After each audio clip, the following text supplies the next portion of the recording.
Everybody down in Fuengirola, Spain. Truth Talk Tuesday. Look, I am in the God business, and that might not sound like humility to you. A few years ago in my life, 5 to 10 years ago, it probably wouldn't have been.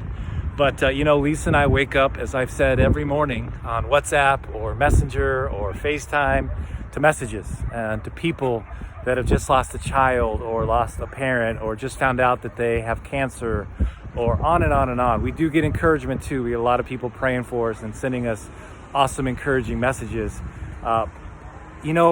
Being in this business now for 30 some years, being in ministry, watching people live and die. I lost my 19-year-old son in 2013. I lost my mom a few years ago. My sister, who was 3 years older than me, special needs, just couldn't handle that my mom was gone. We lost her a couple years ago. I've walked through some bouts of health. I've had some horrible surgeries. My friends can tell you it's been miserable at times for me.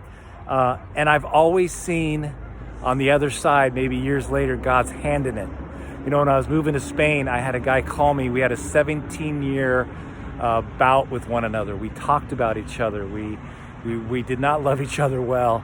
And he called me and we just wept and repented, and God healed our relationship.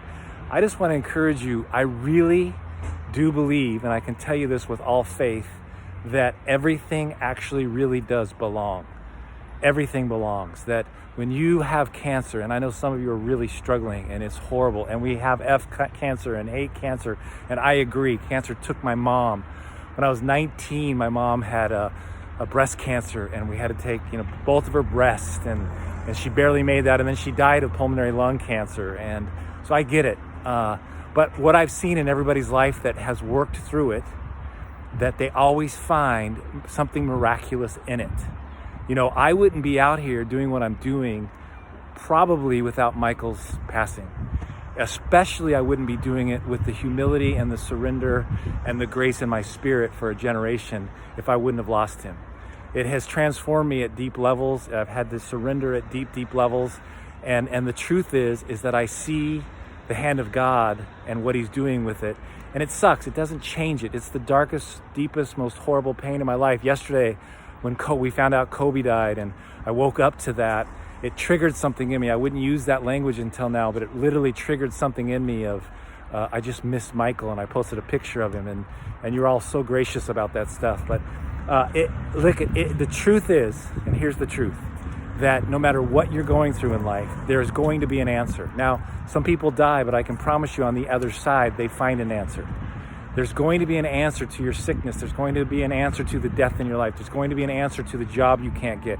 I just had a guy in the UK that for months now has been struggling financially, so it's caused marriage problems and kid problems. And then I just told him, watch for the suddenlies. There's going to be a suddenly in your life. And I'm not doing what Job's friends did to him. I'm not saying get rid of your sin, figure this out, figure that out. We were praying together. We were trying to figure it out. And then out of nowhere, somebody calls him and buys a piece of his art.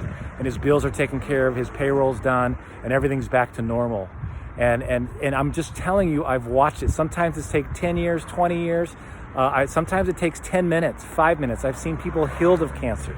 I really have. And so I want to tell you, you've got to hang on to the promises of God. You've got to believe that he's going to meet you in your circumstance. It may be a while. You may need to ask, why is this happening? What are you trying to teach me? What do I need to learn from this so I can help others walk through this? Anytime we go through anything, depression, a pornography addiction, alcoholism, whatever it is, as we walk through the other side of that, the reason it was there is so that we can help others walk into freedom. So you're going to walk into freedom today. I want to encourage you that. Truth Talk Tuesdays. God bless you guys. See you soon.